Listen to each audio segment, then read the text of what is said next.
Hi, folks.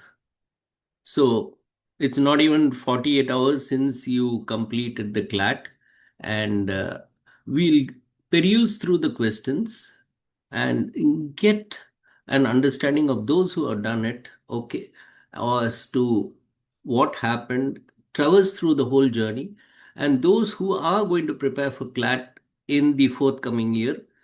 This exercise that I'm going to do with you will give you a clear insight into how to go about it.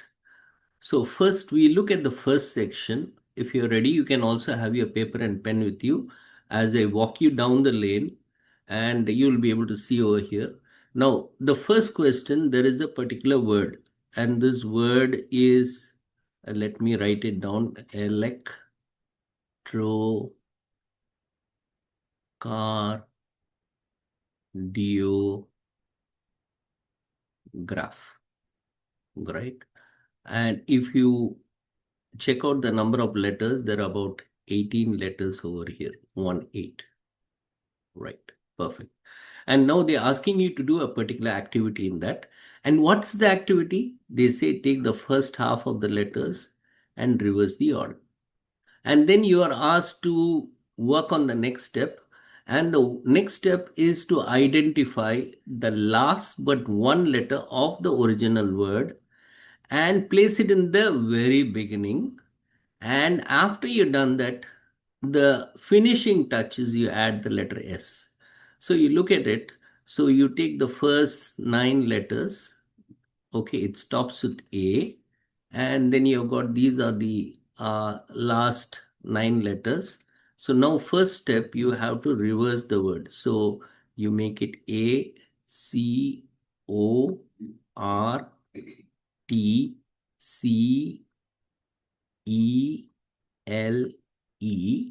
and then you put your diograph. So you're going to have RDIOGRAPH.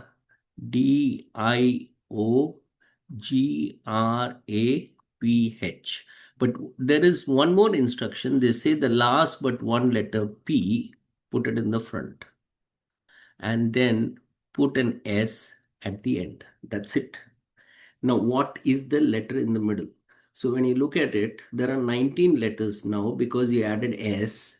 So you have to now count and see which is the 10th letter. 1, 2, 3, 4, 5, 6, 7, 8, 9. The 10th letter is E. And that would be the middle letter, right? So you have solved the first question. And now the beauty is the continuation of this particular question. Now that's a jackpot, right? Now, why it's a jackpot? Because just one thought and you have to answer many, many questions from here. Now, how many vowels are to the left of the middle letter? Now, you got the middle letter here, you got one vowel here, you got the second vowel here, the third vowel here. So, the obvious answer is going to be 3. Answer is 2D, right? Now, let's go one step further. So, now we have to look into the third question.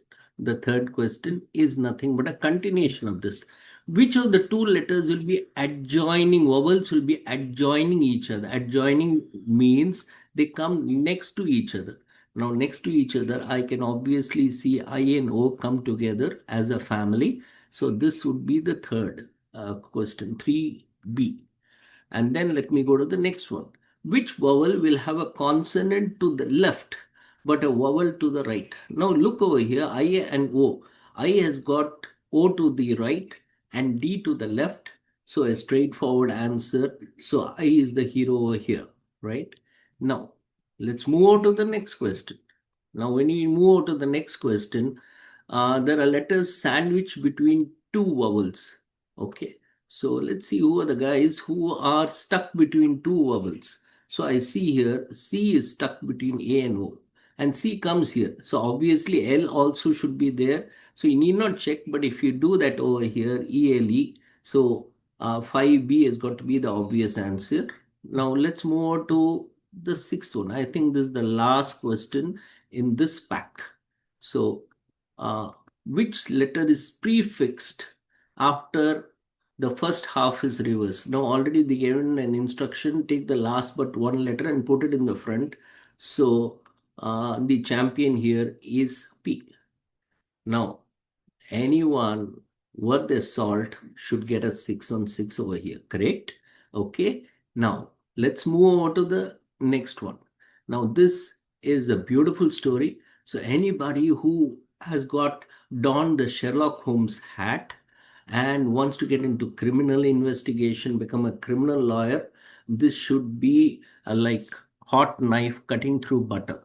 So, here is the story of three suspects, Anjali and Bharat and Chitra, and there's a lot of information given about them. So Anjali knew about the five-digit code, and she could have broken into the security system. And Bharat, he had a super alibi, and Chitra, she leaves her studio at 11:45, and this whole theft took place between somewhere between 8:30 and let's say about 1 o'clock.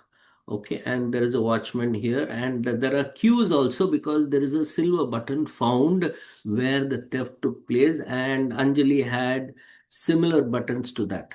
So now, who is the likely subject? So if you look at it, okay, you know Anjali is the most plausible subject, correct? Okay. Now, who is the only plausible subject among the three? So Anjali looks the most plausible. Now, evaluating the alibis with time constraints, you look into Chitra. Now, Chitra will have a difficulty. Okay, so what is the earliest time she could have reached the museum? See, it takes her about 25 minutes to traverse. So even if she had left her studio at 11:40, 25 minutes, she would be able to reach that particular bank only by 12:05. Simple. Now, deduction and contradiction evidence. Okay, so there has got to be okay. So you take Bharat. Now, Bharat, which fact? Now, you may not be able to see the screen clearly. Which fact established must be incorrect? Now, for Bharat to be incorrect, the whole alibi that he had framed should be wrong, correct? Okay. So if this information is wrong, then Bharat could be framed. Obvious, right? Now it gets more interesting. Now, analyzing accessory evidence, discovery of silver button is the most incriminating evidence because why is it incriminating?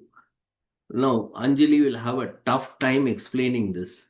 She'll have a tough time because, hey, you got similar buttons to what we found over there. Okay, so Anjali, you are in a big trap. So, Anjali seems to be the examiner's favorite, and most of the answers point out to Anjali. Now, look at the 11th one. Now, Bharat has got a continuous alibi, right? Alibi is okay, I have proof I have been in some other place. So, if he has got an alibi, what is this principle of logic that supports him? Now, read the paragraph. You have to understand alibi means if I have a particular presence in a place, that obviously means I have a confirmed absence in some other place. Unless I got a twin brother or something, I cannot be in two places at the same time, right? So, it's got to be 11B. Then move over to the 12th one. Now here, one sec. Let me erase all that which is not required over here. Now what does the 12th one talk about? So strongest conclusion, most favorable inference. Okay. What is the inference? Now, anybody worth their salt would know that Anjali is the most likely suspect, correct? Okay.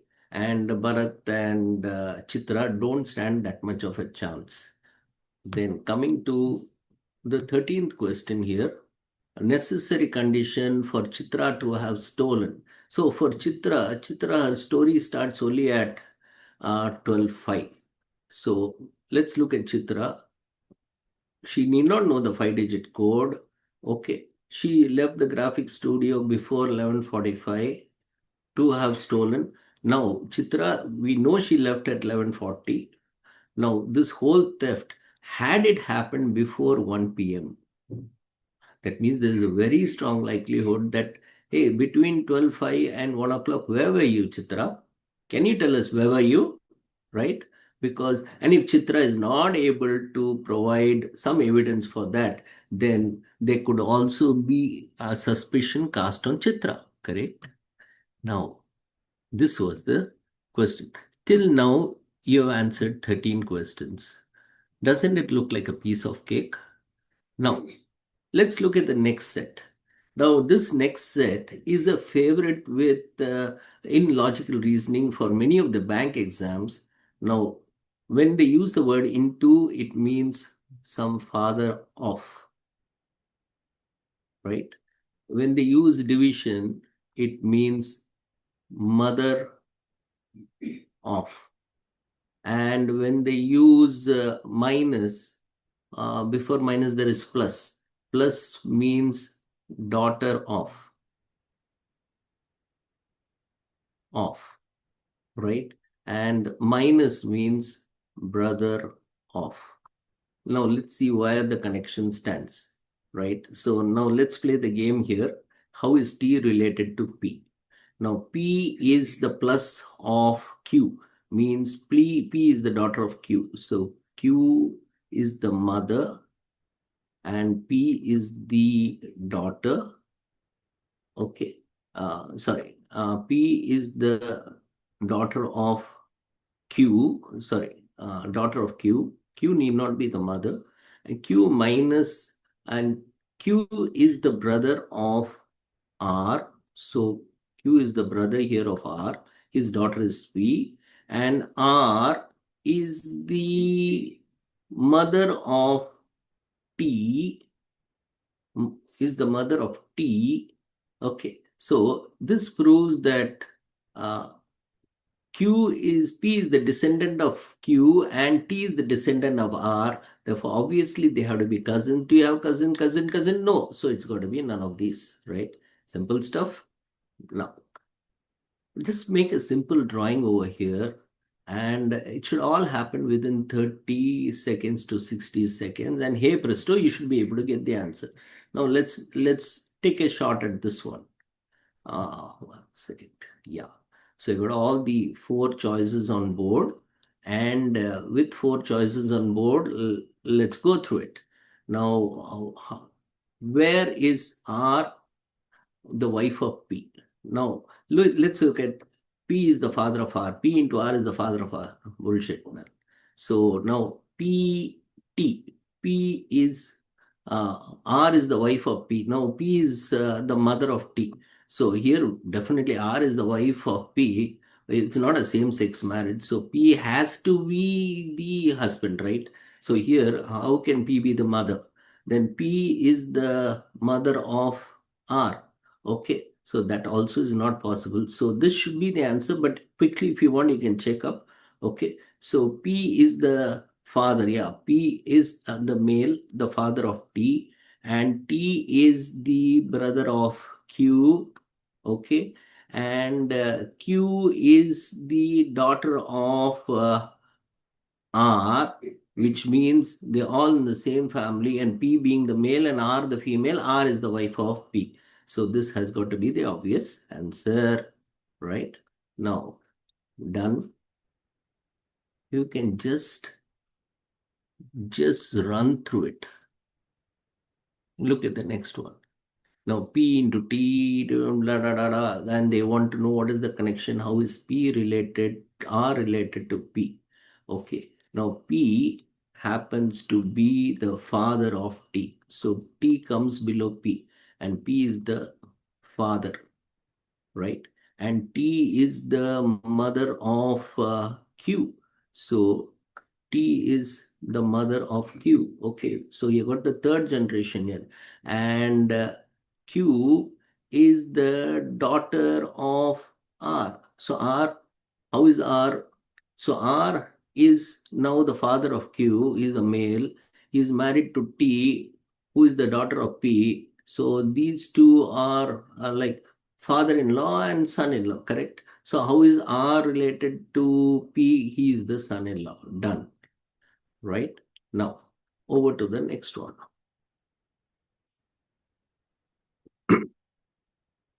Look at this. So how is P related to T? So if we have to look into that, you have here P uh, is the mother of R, right? And P is R is the brother of, so R is the brother, is a male, and this is the mother, and R is the brother of Q. So Q, okay, I don't know whether it's Q is a male or a female, and Q is the father of T. So how is P related? So I think P has got to be the Tata, right? Okay, so he's got to be the grandfather. Done. See, it's so easy in India when you have all relative, you want to chitapa, mama, macha, all those kinds of things. Okay, so this should be pretty easy for us. You go and ask your parents, they will be able to connect 1,000 relationships. Okay, now look at this. Uh, okay, you got, now if you look over here, how is R T related to Q? Let's see. So R is the division, is the mother of Q, and Q is the plus of R. Q is the daughter of R. So Q is the girl. She is the daughter of R. R sex is not determined, and R is the father of T. So T, now R is the father of T. Now the sex is not determined over here. So it can be sister or brother. Okay, there is no clarity on that. Okay. So given a choice, I'll randomly take, okay, T is the brother of Q. Okay. Uh, then let's look at the next question. But 18 doesn't seem to have a logical end to it. There could be an errata. Let's look at the next one. How is J related to R? Now, R is the brother of P. R is the brother, so I put B in brackets. And P is the mother, so she is the sister here of mother of J, right? And J is the father. So this is a son born over here. He is the father of Q. Okay. So how is uh, father of Q? How is J related to R? So J's mother is P, who is the sister of R. So J has got to be a nephew, correct? Okay, because he's a male. So that's it. So we have gone through 19 questions in a jiffy, and let me go over to the next one. So next one now here looks like a long tail, but let's try to understand the crux of it. There are four teams, and they have entered the finals, and there are four rounds: A, B, C, and D, and each team is going to play two matches. So just take into account 4 into 2. There are going to be that is, each team participates twice. So 4 matches and each team participating twice. So the numbers will work out fine. And now, first rule which is given is green must play 2 matches consecutively. So green has got to come twice. Hold it. And the yellow team must play in round B. So round B, yellow is a participant. But who plays with yellow, we don't know. Then you look at rule 3. R must play against blue team in a round that immediately before the round in which neither R nor B play. So R must play with blue inner. Okay, when you are saying that, you're okay. Are you saying that R and B, if suppose they play here, okay, and the last round, you mean to say that yellow would play green, or would R and B play here, and the next round, neither uh, yellow nor blue play. This looks plausible. R and red and blue play here. Yellow and green play here. Now you're told that green plays both the matches. Looks like part of the story is complete. Okay. And the blue team's first match must occur in an earlier round than the green team's. Now, when I wrap the third and the fourth statements, I can make out, oh, this makes sense. Perfect. Okay. So we have gone in the right format. And the team that plays the red team in the round is not against the blue team, is the same team that played round T.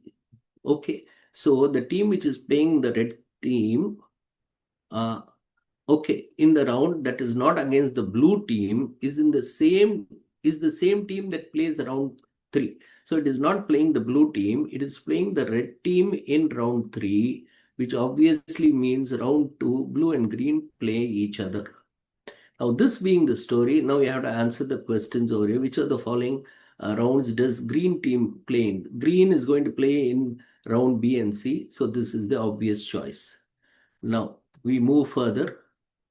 Okay, as we move further, let's look at the next question. Uh, Apply the positional constraint, particularly rule 3. Which of the following must be scheduled for round A? So all this initial statement is just to confuse you, to lead you astray. And here what round A, you have red and blue play each other. So that this is the answer. And then let's move on to the next. Identifying the blue team's first opponent. Who is the blue team's first opponent in the tournament? And you look at the picture, you know, obviously, blue played its first match against red. Not a challenging question. It can be worked out. And then find the match in round C. What is the match scheduled in round C? Round C is blue and green have to play each other. So look at this, blue and green have to play each other. So 23 option is B. Now, and identify the teams excluded from a round, which pairs the rounds contains matches where yellow does not participate. Okay, so where does yellow not participate? Yellow doesn't participate in round A and in round C, correct? So this is the obvious answer. You can tick in a hurry. And a team opponent check, which team does the yellow team not play against over the course of the 4 rounds? Okay, so yellow plays against green and yellow plays against red, but yellow never gets a chance to play against blue. So done. Now, and I think possibly the last question in this series of questions, okay, in this particular section is assessing violation, rule violation. Okay, which of the following rules must be violated by this schedule change? So when you talk about violation, okay, it is you have a look into it. For all this violation to take place in round D, round D was established because of rule 5. So this violation should have necessarily taken place. Now, having looked into this, now let us get into data interpretation. Now, in data interpretation, you've got a long story over here. Now, this is a pretty challenging section, Let me quickly tell you what it talks about. It talks about insurance is being checked. Who are the people who get insurance? So, and you have the urban rural divide, and then you have people who get public insurance like LIC, private insurance like Tata AIG, and then some companies, they get insurance for their staff. And there are many people in India who are not insured at all. So if you look at the various categories over here, you have public, private, and then you have employee companies insuring. That's nice. And then you have uninsured people. And then you are given here the numbers. You are told that public urban is 28%, private is 22%, and then you are told employer is 18%, and this is 32%. And then in rural, they have given you the stats 35, and now you have to figure it out pretty fast. And private, 10% of the people in the rural have private insurance, and 8% of the people have employee insurance, and 47%, which you should have guessed, are not insured at all. And they've been very kind enough to convert 55% of 1,89,000 and say, wow, this is 99,000. I don't know why the examiner could have made it 1 lakh and this is 81,000. And now they say it's up to you to know, answer the questions. So look at this urban rural ratio. So insured adults in urban and rural. Now, when you do a quick calculation here, in urban, 68% of the urban 99,000 are insured, and in rural 53% of the rural people are insured. Now you have to compare. You take this 99 goes, 9 11s are, this is 9 8s are, cut the hundreds off. 68 into 11 is 748. I see this over here. 53 into 9 would be 477. This would be the obvious answer. Okay, this looks decent enough. This is fair enough, decent enough. But you have to be very careful with these kind of questions. Say, for example, what is the percentage number of uninsured in rural area to uninsured in urban area? Okay, percentage, okay, higher than this. Now, what I would have to do is uninsured is 32, in rural area is 47% of 81,000. 81,000 minus urban area, if you take, it is going to be 68%, sorry, 32% of 99,000. You can see the head is already straining. Okay, this is rural is higher than urban, so divided by 32, 99,000.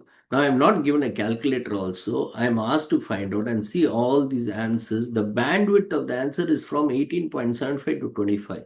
Okay, I don't have the time and the energy. No, please. Okay, what I'm trying to indicate here is if somebody had proceeded with this, you would have lost about 4 or 5 questions just going through this. It is not necessary. You could have happily skipped it. Now, does it mean that I skip the next one? Now, if I look at it, this question number 29 says that the total population grew by 5% over next year and all percentage shares remain the same.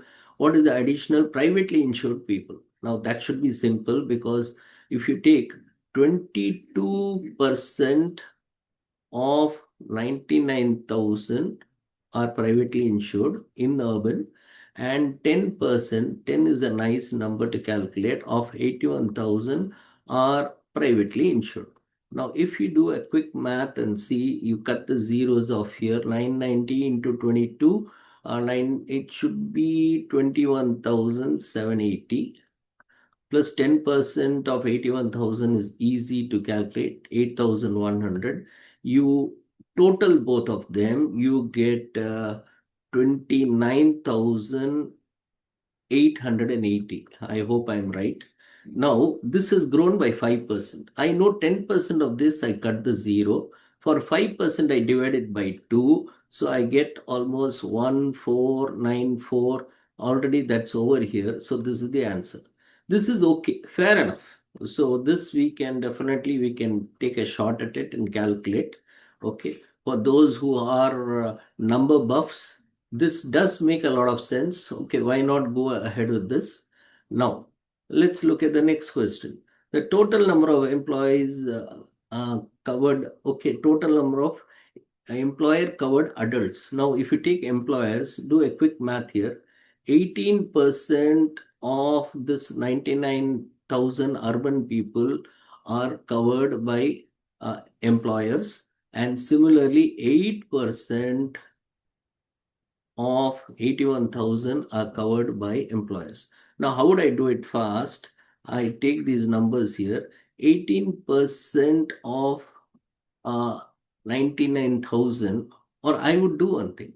18% of 1 lakh is 18,000 minus 180. That makes sense. Minus 180 is 17,820. And now, uh, if I take 8% of 81,000, 8% of 80,000 is 6,400. So this will be 6,480. I total both, I get 23,000, 24,000, some 320 or something. Okay, 24,000. This seems to make sense. I hope my totaling is correct, but it looks like 24, yeah, 300. This is perfect. Okay, no mistakes made over here. Okay, but think about it, don't get stuck. When I look at 31 percentage of insured adults in publicly insured, oh my God. And now I have to sit and work it out. I look at the answers here. Okay, let me rub off this before I explain what I'm getting at.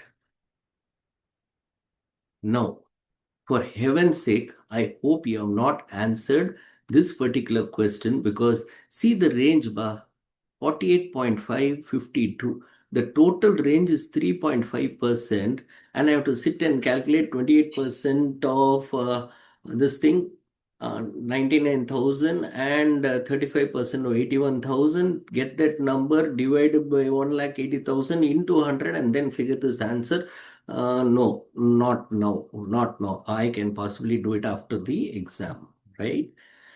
What percentage of are insured? What percentage are insured? No, I think these numbers, there is a range, there is a spread. So if you want, you can take this thing, what percentage are insured? Now, if you look here, 68% of 99,000 are insured, plus how much is this? 53% of 81,000 are insured. And what is the total population? 1,80,000. Now, if I have to do a quick math here, okay, so 68% of 1 lakh is 68,000, correct? So 68% of 99,000 will be some 67,000, blah, blah, blah, something. And 53% of 81,000, okay, 81,000, half is 40,000. So 50% is 40,000 something. So this would be about 43,000 approximately, correct? So about 1 lakh 10,000 people are insured. 1 lakh 10,000 people out of 1 lakh 80,000 people are insured, which means 11 out of 18 are insured. I have to look at it as a percentage. This goes 5.5. So almost about 5.5, 60.5. This looks like the nearest answer. Okay. But if you can have that alacrity and the speed, do it. Otherwise, this is like a speed breaker. And this section was deliberately given by a person who wanted to induce pain into you, right? And possibly the very objective they were looking for is, hey, get into something, into greener pastures. Look for something simpler. Now, uh, let's look at, this is the last section over here.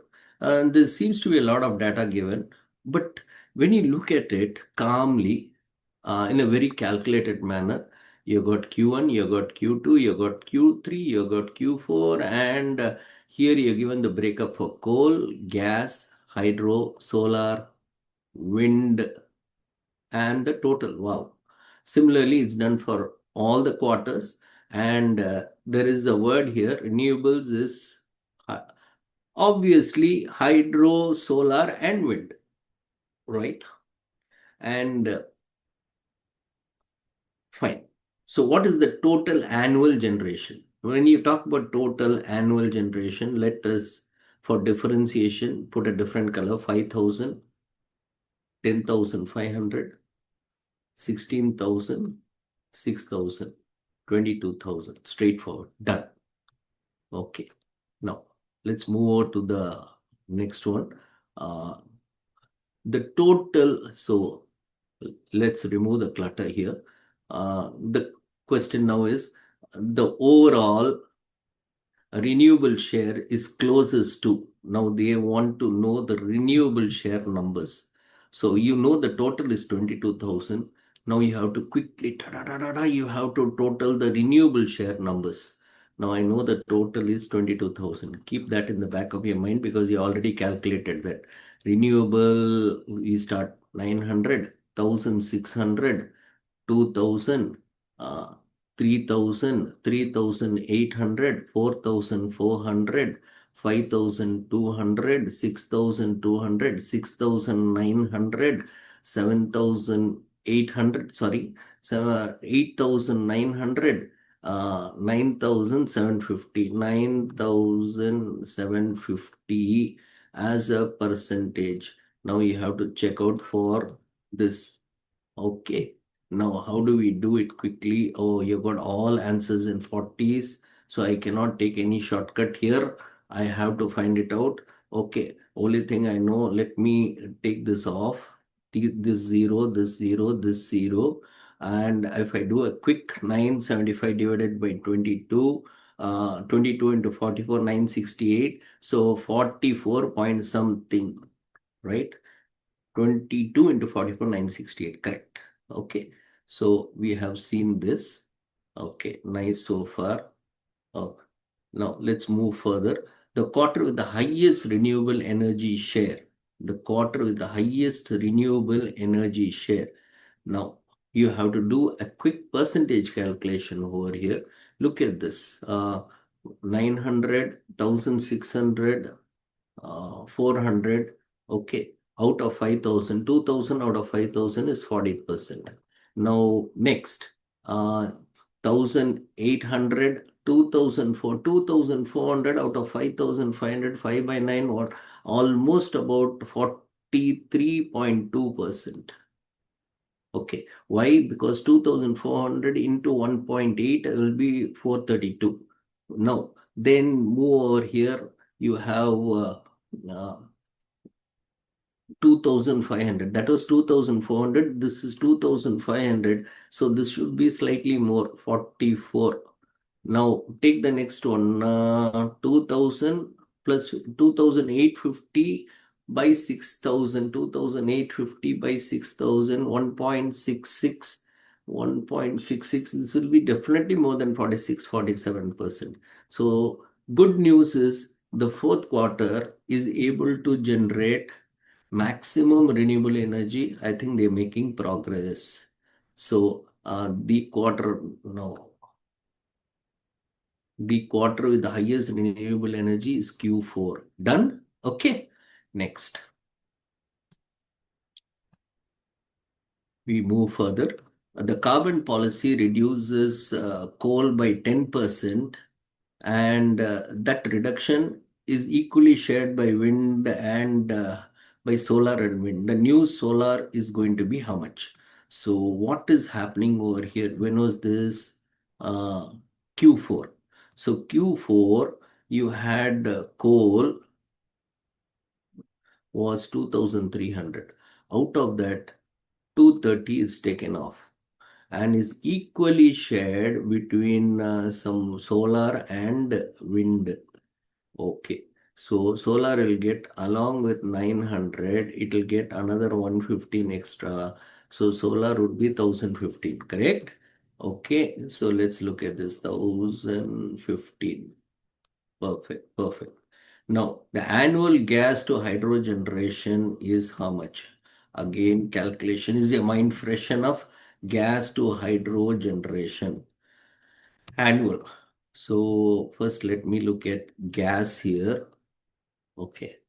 So gas here is 800, 1,500, 2,400, 3,250 is gas.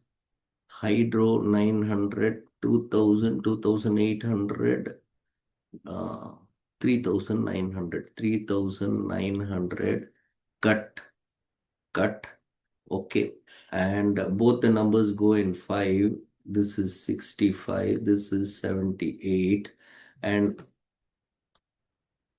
the answer is there. 64 is, oh, so 76. Some calculation mistake made by me. But anyhow, this is the obvious answer. The quarter with the lowest renewable energy percentage, okay, is obviously, if you remember that first question we did, we saw 40%, 43, 44, 47. So the lowest renewable energy percentage has got to be the first one, which is this. Perfect. Okay. Then let's move over to the next section. Now, this section of current affairs is almost straight out of the book, straight out of the book.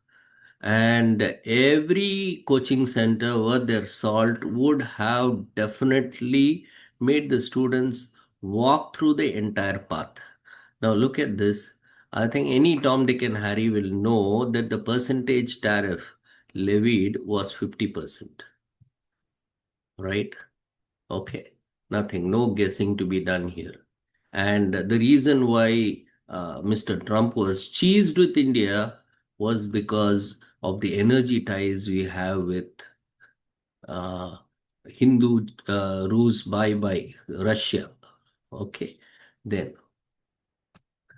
if you take Chabahar port, Chabahar is in Iran.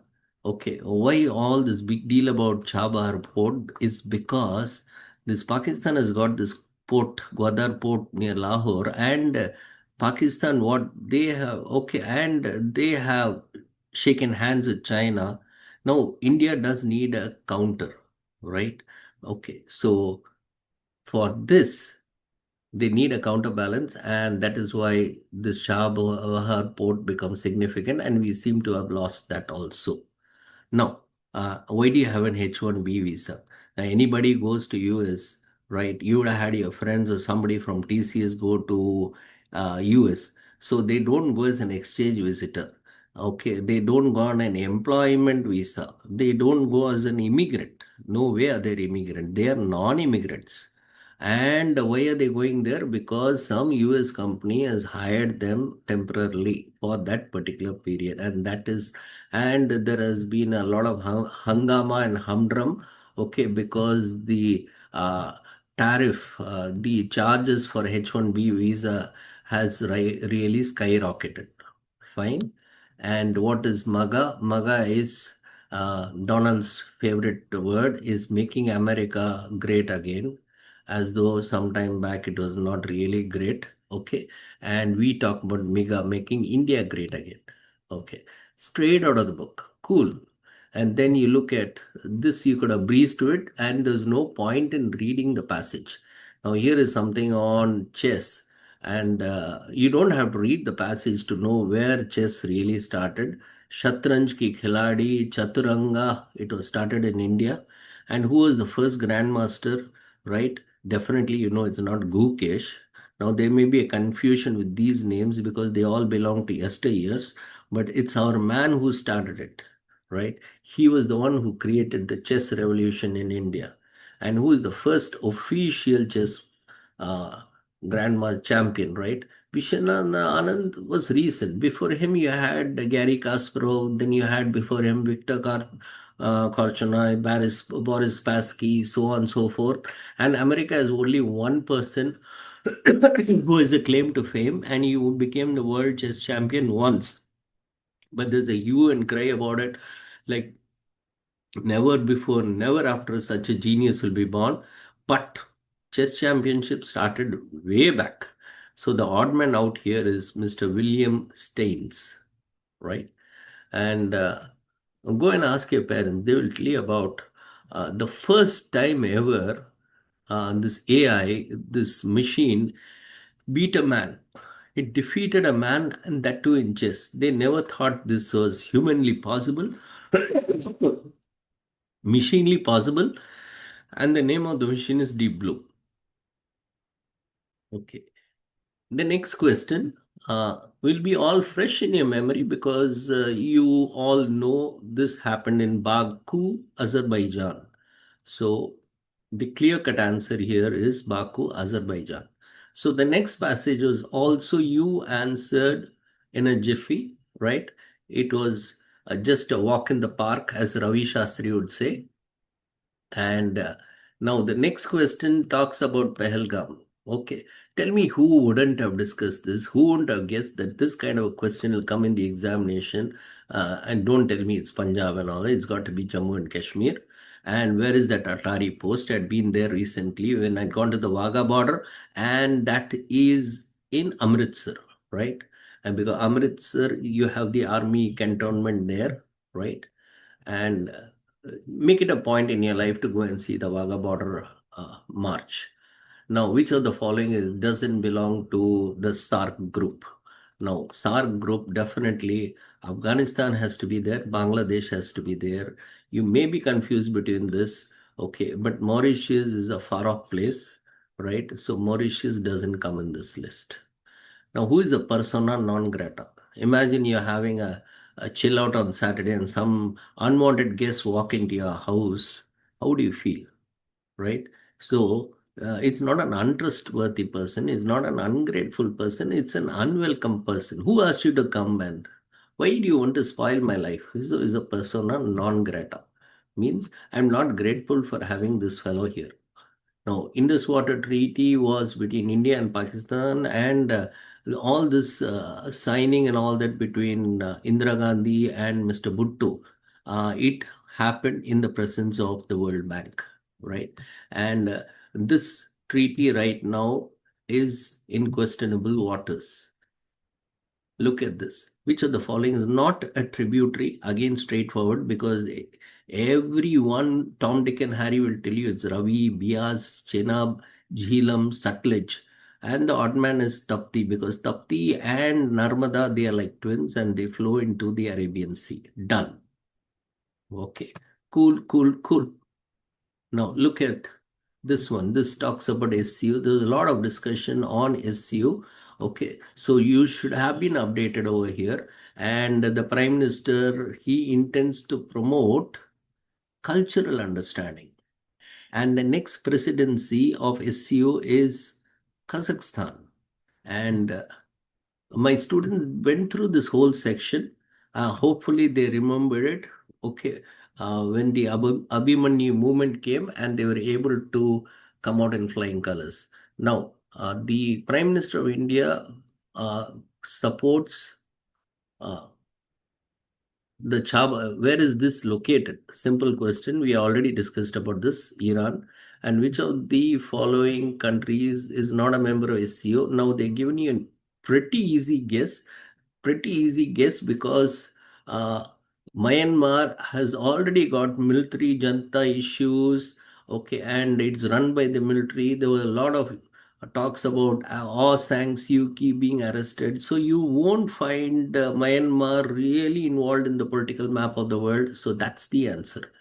And finally, you come to the Secretariat, SCO. Okay. Uh, Now, I think here there was a small twist because though it's Shanghai Cooperation, okay, the Secretariat seems to lie in Beijing. I think somewhere we did discuss about it that hey, this is Shanghai, but the Secretariat is in Beijing. Okay, and the what was the declaration that was adopted? It is the Tianjin, okay, declaration. I don't know whether this is the correct pronunciation because I don't have an iota of understanding of Chinese. Now, this one, don't tell me that you never guessed. Oh my God, this question, yeah, the airport air crash, it had to come, and we had to know the details about it. So, bingo, Heathrow Airport. So, all of them are going to Heathrow because that's the airport in London. And then afterwards, Civil Aviation Minister, okay, uh, for him, it would have been a major shocker was Sri Rao Mohan Naidu. And then the welfare group of the Tatas. Now, incidentally, this is a small twist because many of them would think the welfare group would be in Ahmedabad, No, but the Tatas, they have their headquarters in Mumbai. So Mumbai is the place where they set up the welfare group. So it's C. Now, the sole survivor, all of you know the story. How that person dropped out of the plane, how he survived, even today it's a mystery. But that person, poor guy, seems to be in deep, deep uh, this thing, depression. Okay, because it's something very difficult to come out of. And he is a British national of Indian origin, right? So PTSD, post-traumatic stress syndrome, would be very much in him. Now, who is the agency that looks into the crash? I don't think Directorate General of Civil Aviation or Airport Authority of India will look into it. It'll be Aircraft Accident Investigation Board, right? Simple. Now, all these are straightforward. And which is the aircraft which crashed? Okay, I had a chance to go in this kind of aircraft quite a few times, and it's the Dreamliner, Boeing 787. Perfect? Right.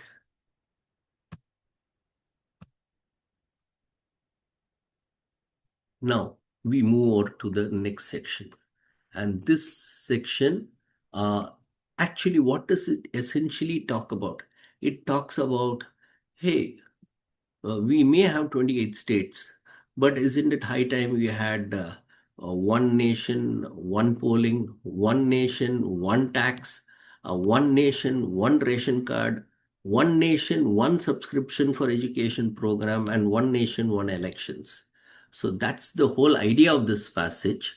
And then what is the underlying idea is what they ask you. So what could be the underlying idea? The underlying idea would be to apply uniform solution across India. You don't want to give more autonomy to the states. That doesn't seem to be the idea, obviously. And you don't want to decentralize governance. Who wants to do that? Actually, they want to bring standardization across the country. And if standardization is coming, who wants diversity? Right? Clear? Okay. So that was straightforward. Uh, and anybody who's a good reader will definitely be able to comprehend it. This may have been a challenge for those people who are who find it difficult to crunch numbers. It's 128. And then take the next one.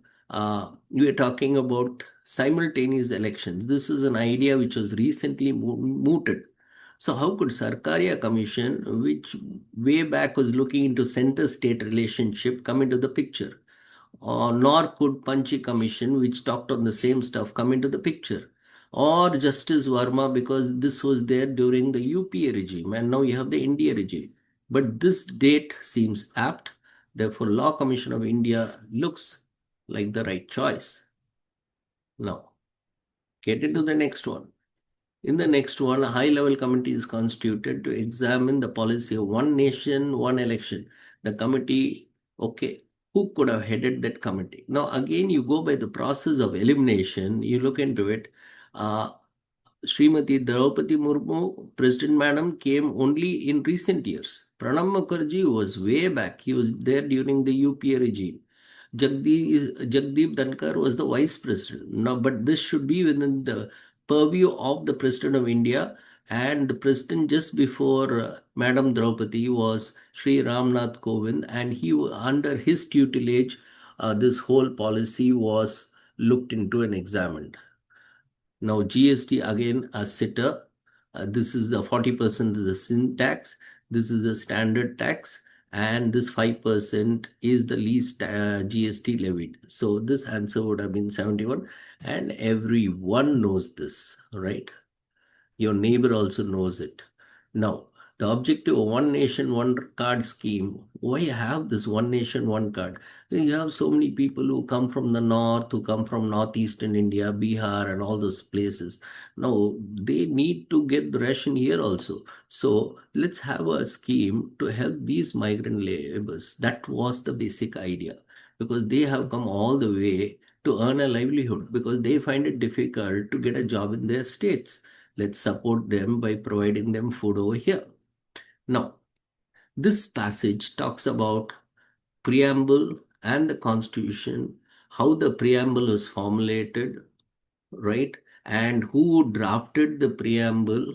Okay, how preamble and constitution sync with each other, and what is that objective resolution, which was nothing but the starting stage, the nascent stage of creating the preamble, and all that stuff is put together. This talks about how the constitution was formulated.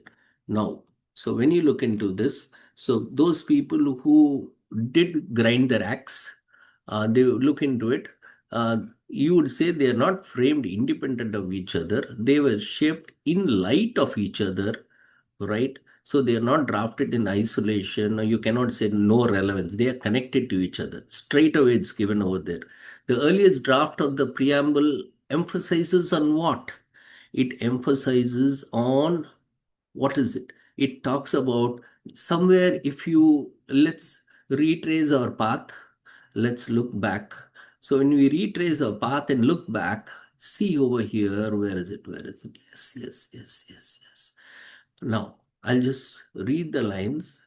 Listen carefully. We, the people of India, seeking to promote the common good, do hereby, through our chosen representatives, enact, adopt, and give ourselves this constitution. Through our representatives, we are enacting and giving and adopting this constitution. And that was the fundamental structure basis on which the preamble is formulated. So when we look at it, okay, so it talks about a formal enactment by the people through the representatives. So the whole thing is my constitution is being enacted through my representative, who could be an MLA or an MP, right?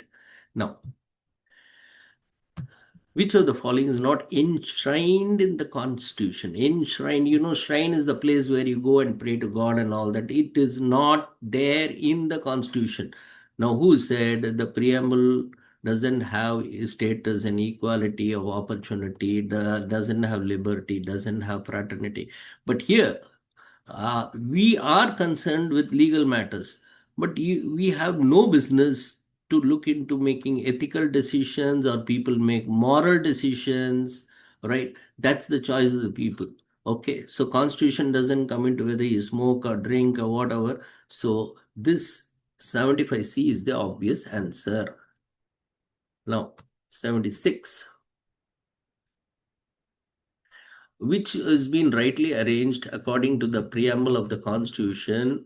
All right, preamble of the Constitution, we are sovereign, sovereign, sovereign, secular is out, socialist, socialist, this is out, secular, so this is out, democratic, republic.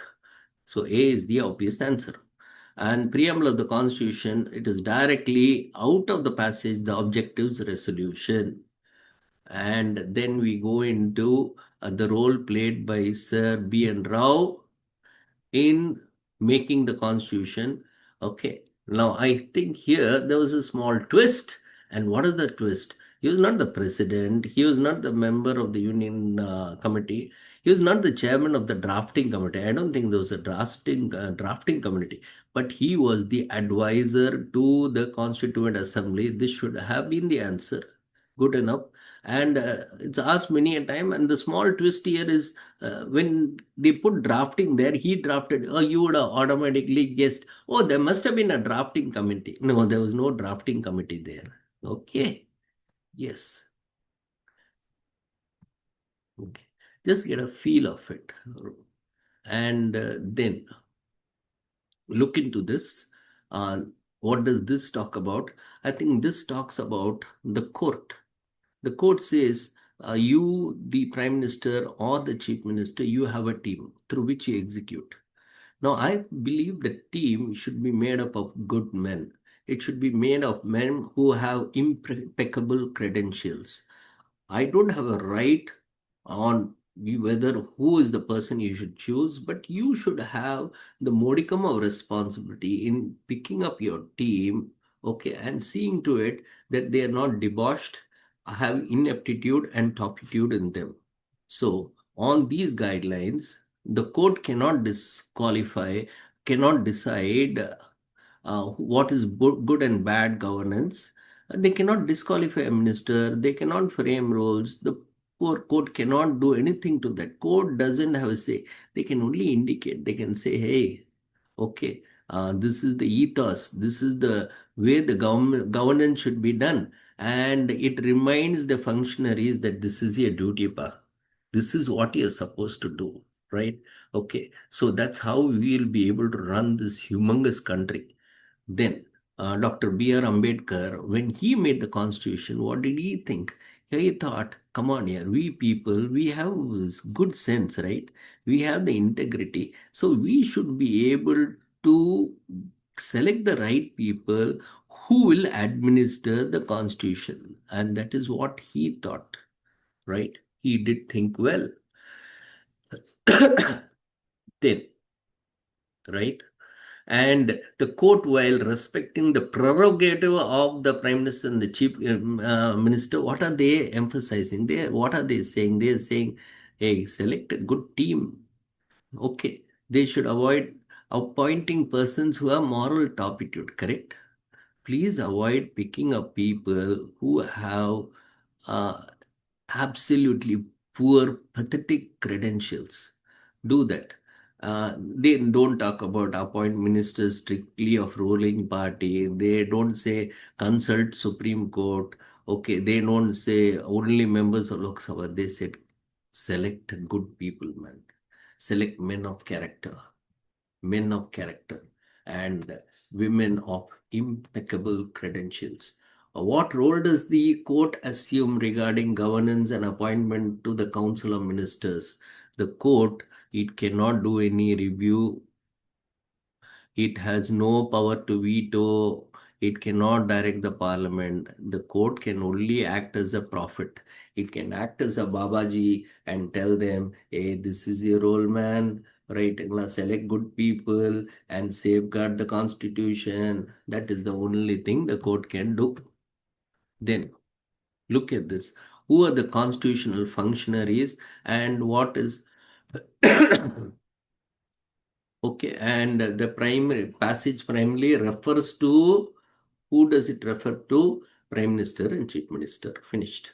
Who, according to should not be appointed as a minister. Who? Somebody who doesn't have a clear-cut background. So they already framed possible, or they have a moral turpitude which has been framed. Okay. So, which would be a better choice? Proved whom charges blah blah blah. Leave C and D. Whom case is pending? No, that is they already been framed for a moral turpitude is given in the passage. So I would go with B. Right. Then this case had been dealt with in detailed in our class also, and we talked about the challenge, that is the bills which are passed in the Tamil Nadu government are being vetoed by the governor, and then the Supreme Court passing its judgment saying this should not happen. So this whole case has been explained over here, and after explaining the case, they have mentioned here, and they given you, for example, the governor strongly disagrees with the bill, and he is forgotten it, right? Now, what can happen? What is it actually? Is it legitimate? No, it's not legitimate, right? Is he within his rights? No, according to the Supreme Court, is not within his right. Will it automatically lapse after 6 months? No. The governor, what he has done is unconstitutional as per the instruction of the Supreme Court. So B would be the answer. Okay. Now, the governor receives a bill from, yes, let me look into it, from the State Assembly, and after careful consideration decides to withhold promptly. Okay, so a similar situation.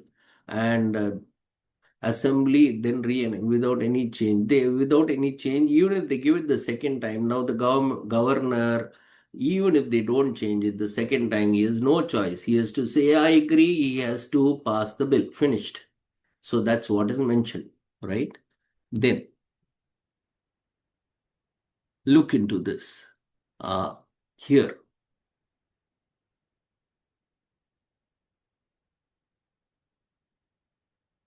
what is the story here? He holds it for 8 months, doesn't take any action, and doesn't return it. Now, the state government thinks this is not right here. 8 months you have been holding on to the bill, you have not taken any action. What can the state government do? Okay. Now, the state government, what will it do? It will not say, oh, I'll go and reenact the bill. The state government will not say, oh, the bill is automatically lapsed. It will not wait for 1 year. The state government will approach the court and say, this is what you said, and this is what the governor is doing. Please give the right verdict. All right. Then look further. All right. The story continues. Decides what will be the, if the Supreme Court decides, what will they do? The Supreme Court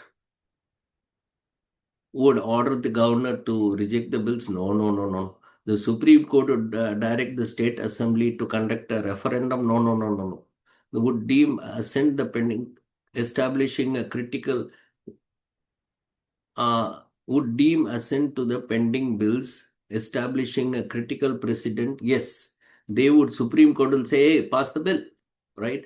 They will not advise the governor to go for legal counsel and all that. Straightforward. Then,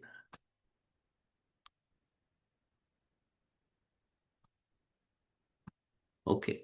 And the newly appointed, again, you have to read the case, publicly declares he intends to use his discretion to permanently halt any legislation he deems, but simply not acting on the bill, citing inherent gubernatorial power.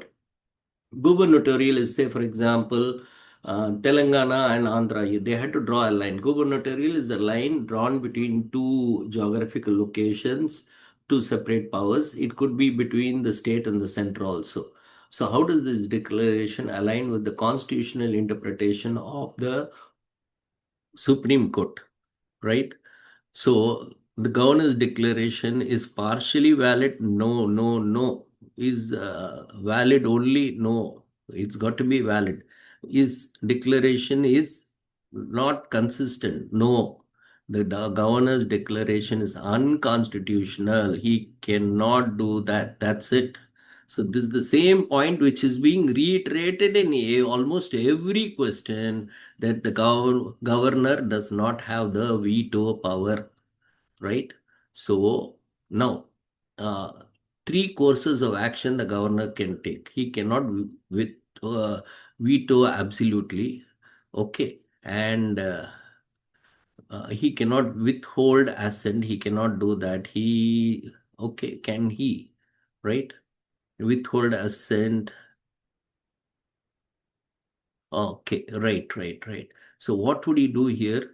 He gives assent, and then he can say, hey, come on, I'm passing the bill back for reconsideration. And afterwards, when it is finally outside his purview, he has to give it to the president for consideration. That's all. So these are the three courses of action he can take. And then we go into greener pastures. We go into, you're almost reaching the harbor now. Same-sex marriage, they talk about same-sex marriage here. They say that yes, you can have partners, but you cannot be legally married because the constitution doesn't allow you to do that, and hence no inheritance, no pension, no adoption rights. That's it.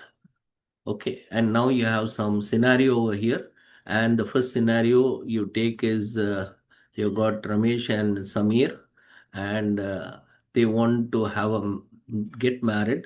What is the current status? Now their marriage cannot be legally recognized. Finish. That's what is given in the passage. Let's not waste time looking to the other choices. Then during the legal proceeding in India, an advocate urges that, what's this advocate saying? He says that directly legislate same-sex marriage because, see, first of all, if you can choose a partner, why can't you marry that partner? What is this, man? Right? And now the Supreme Court, they go to the Supreme Court and say, see, come on, they have chosen each other, they love each other, let them get married. The court, it says, no, I cannot acknowledge that. You know why I cannot acknowledge? Because the court held there is no fundamental right to marry under the Indian Constitution. The court says, I can only abide by the Indian Constitution here, and Indian Constitution is not giving the fundamental right. If it is not giving, who am I to decide whether they should get married or not? Okay, I will only abide by the Constitution. I shouldn't say who am I to decide. So I decide they cannot get married because it doesn't come in the Constitution. Now, yes, let's look into this. LGBTQ advocacy in India aims to achieve legal recognition of same marriage. To which government bodies should this group primarily lobby? So now this group says, hey, I want to somehow get the people here married. The Supreme Court is not listening to me. President of India cannot do anything about this. Human Commission, forget it here. What will they do? But yes, if I can go to the parliament and the state legislator, talk to the MPs and MLAs and ask them to pass a bill, they legislate, wow, then we can get married. Fine. While same-sex marriage is not recognized in India, Supreme Court's verdict offers what is the right which is offered? The right which is offered it, they don't get married. But if you want to stay together, okay, that's not illegal, right? So they can cohabit privately. So they want to live together, that's your choice. Every human being has the freedom to do that. Yes.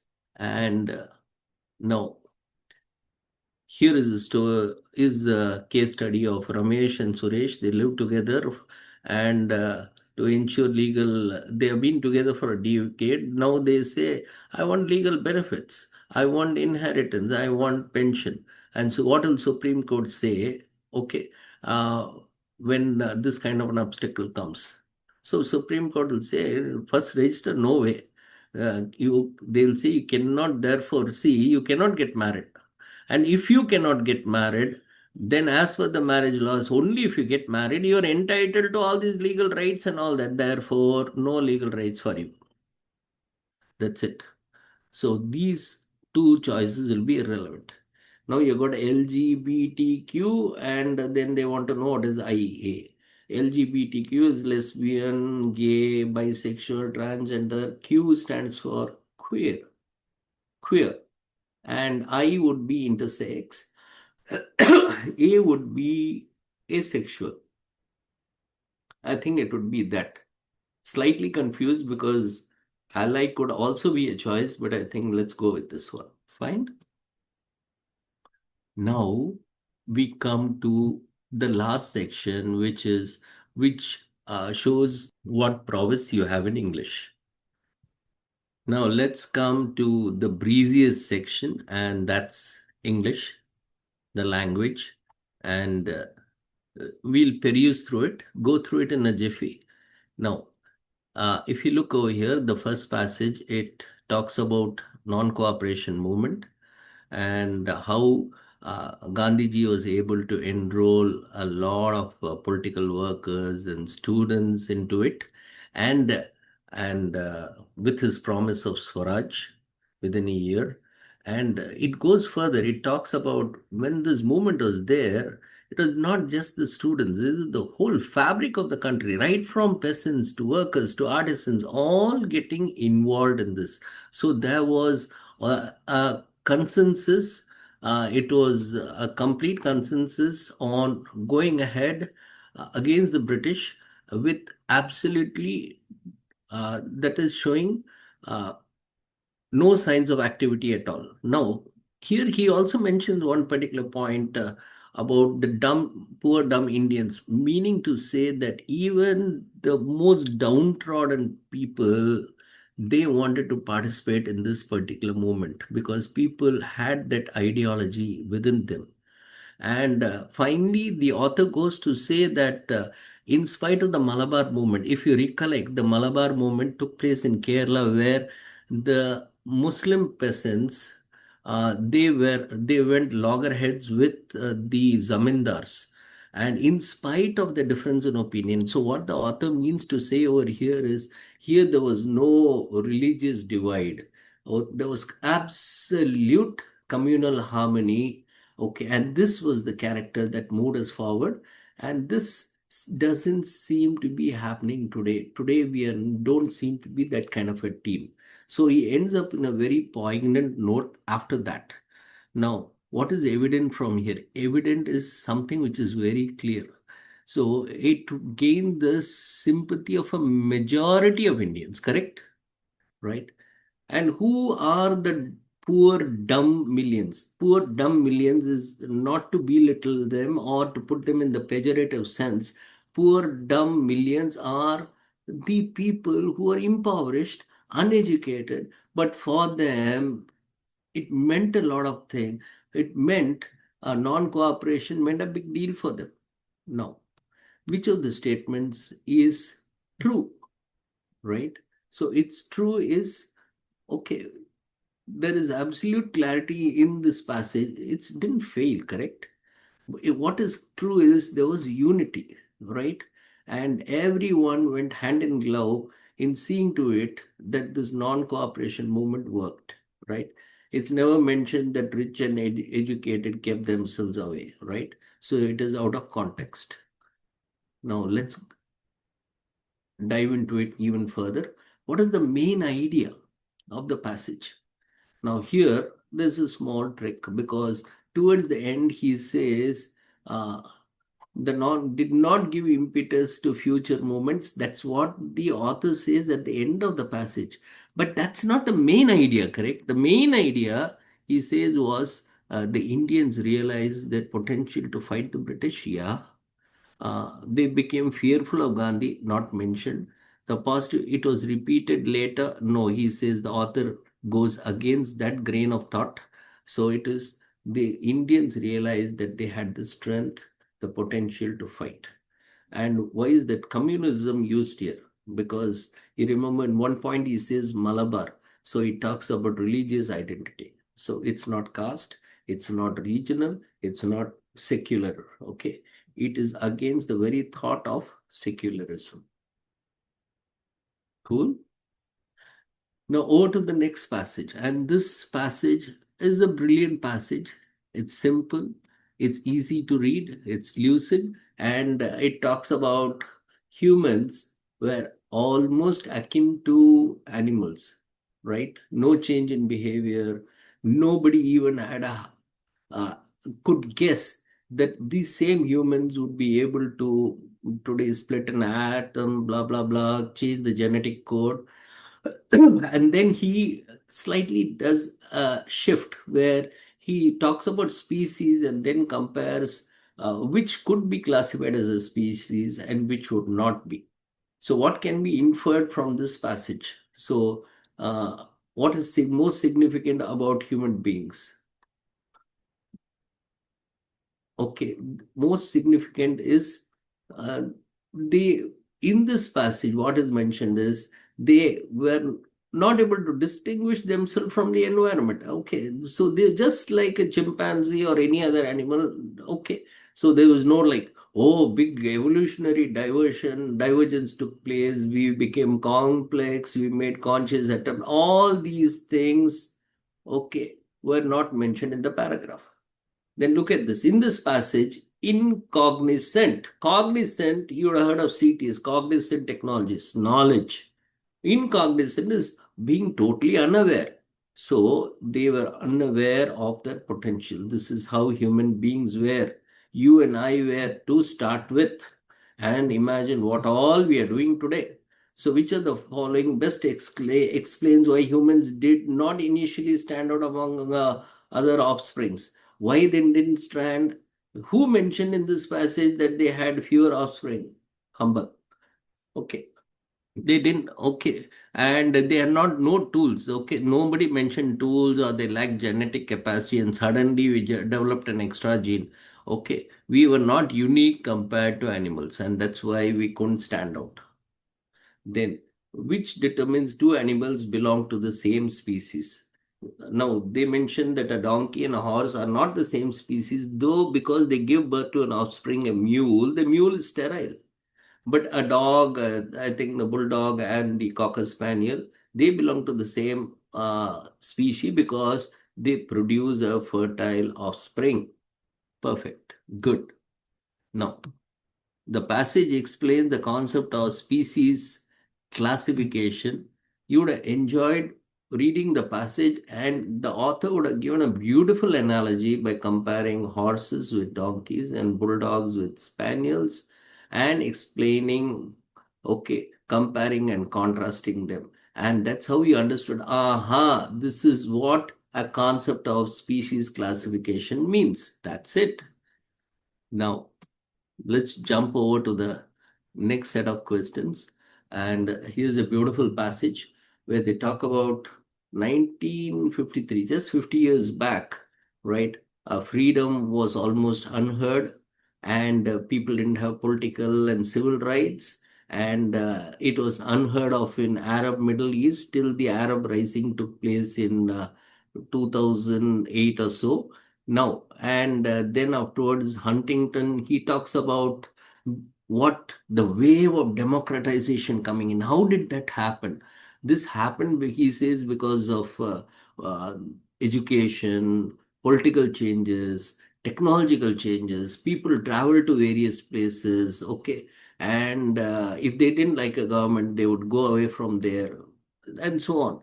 But then there's an anticlimax. In this anticlimax, he says the democratic recession is taking place, okay, since the 21st century. And here he says that, and he points out at the year 2009 and says this was the fourth consecutive year that he sees in the newspapers that the freedom across the world has declined. I just added newspapers, okay, just to emphasize the particular point. Now, which of the following aspects is most critical in understanding Freedom House evaluation process? Okay, so now to understand how they arrived at this data, they must have had some quantitative parameter which is mentioned in the paragraph. What do you mean by vote with their feet? Okay, you know what happened in Syria, what happens in North Korea.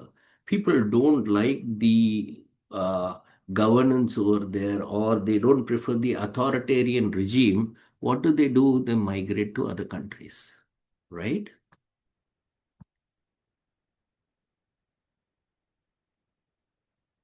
There's a missing term here, which is nothing but the third wave of democratization. Third wave of democratization doesn't talk on communism, nor it talks on declining authoritarian regimes. It talks about democracy and market-oriented economies. So that seems to be the apt answer. Which of the following was not mentioned as a factor contributing to social and shift in democracy? See, education is mentioned, IT is mentioned, prosperity is mentioned, but military presence is not mentioned. So that would be the right answer. And here, what is the first time that freedom declined around the world? Now, this is a trick answer, okay, because he says 2009 was the fourth time. So the third time would have been 2008. The second time would have been 2007. And the first time would have been 2006. Six, right? Okay. And now here you have a beautiful story. And this story is about uh, somebody and his kinsman meets a good friend of his. They're going back to Calcutta after celebrating the puja. They're going in the train and they see a ugly looking guy. He looks very rough and he is not dressed well. And they formulate an impression about him. Oh, this guy looks so ugly, man. Chi, chi. But then when this guy starts talking, he seems to know everything about everything. And He talks about how the Russians are advancing and what the English are doing, and he talks about newspapers not giving all that. And these two people are dumbstruck. This guy knows the science, the Vedas, the Persian poets.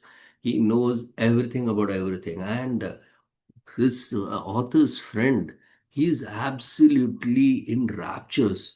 Wow, what kind of a person is it? Okay, he's magnetized, and his friend is a theosophist. Okay, he's magnetized by what these strangers said, and then they get down at a station or something, and the man continues telling the story. So, who is this narrator? Okay, now the first question is, what is the initial impression? Why did they have the impression? Because appearance is sometimes deceptive. So, you look at a person and you judge the person by the clothes they wear. And then he's a disposer of all things. Means what? எல்லாம் தெரிஞ்சவர். Absolutely a guy of knows. It's not a irony. They're not making fun of him, or euphemism means trying to put a negative thing in a very positive way. Or an allegory is usually got to do with tales and animals like Panchatantra and Jataka. It's an hyperbole, means they are trying to create an exaggeration of this guy knows everything. He's an all in all Alagaraja, right? And then what does a theosophist mean? Now you would have heard of Annie Besant, Theosophical Society of India, right? And where they study about God. Now, which word is synonymous with God? It's not skeptic or agnostic. Agnostic is a person who neither believes in God or disbelieves in God. It's not, it's opposite of materialism. So the closest answer, the synonym to that would be mystic. A very boorish guy. Boorish guy is one who is rough and tough. So it cannot be a genteel person, a well-bred person, a courtly person. It has to be a discourteous person. And what is the narrator's suspicion that an extraordinary man was quietly pleased? Okay, so why did the author feel that this man is happy? Because he's mentioned this person who was talking.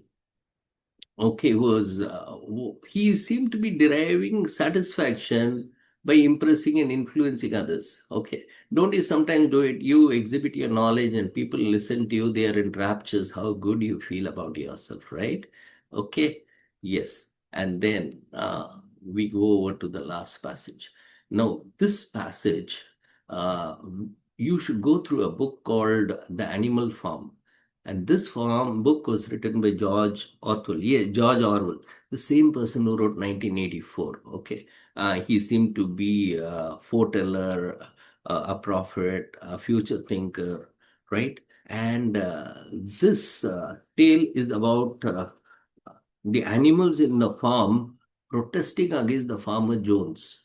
And here the chief is Napoleon the pig, who is the general, and he is telling the animals, calls them for a meeting and says, "Hey, you cows, you don't understand. All that milk you produce for your children is being taken away by the farmer. You hens, don't you understand? All your eggs are being sold there in the market, and you horses, okay, your four children whom you have born for your old age, they should comfort you, but this farmer is going to sell them in the market.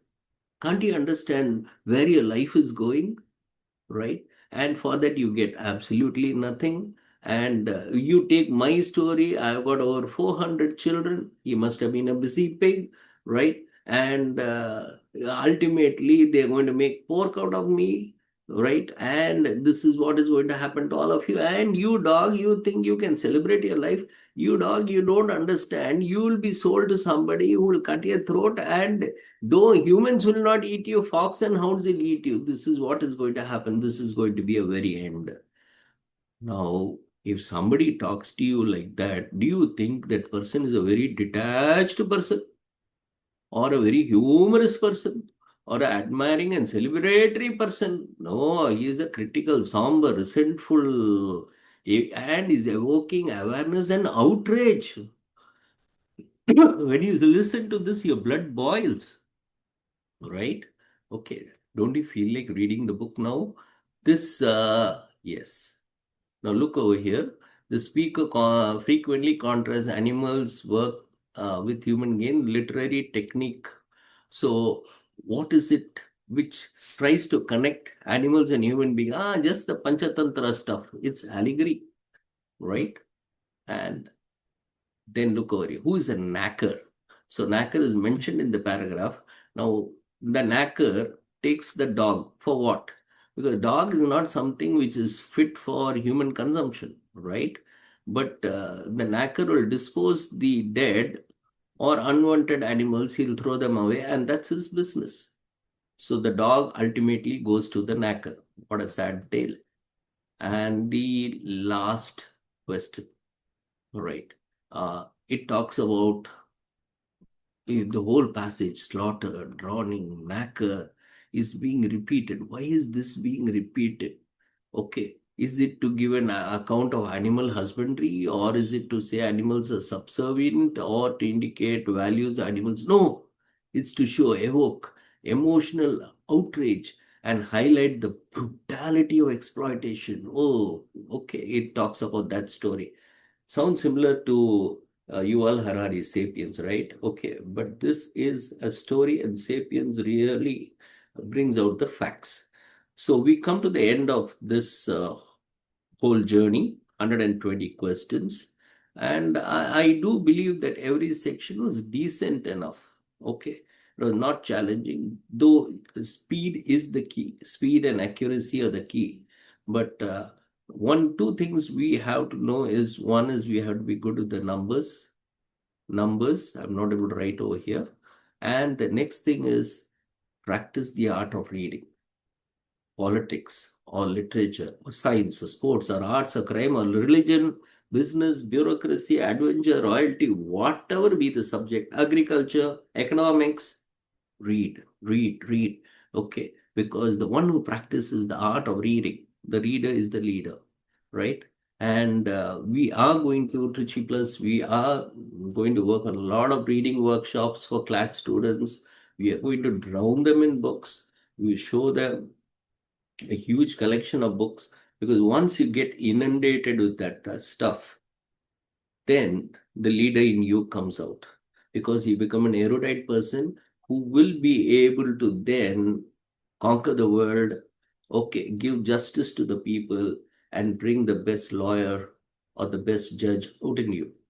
So signing off, wishing you the very best, wishing you a happy CLAT marks and a beautiful life in the forthcoming future. Thank you.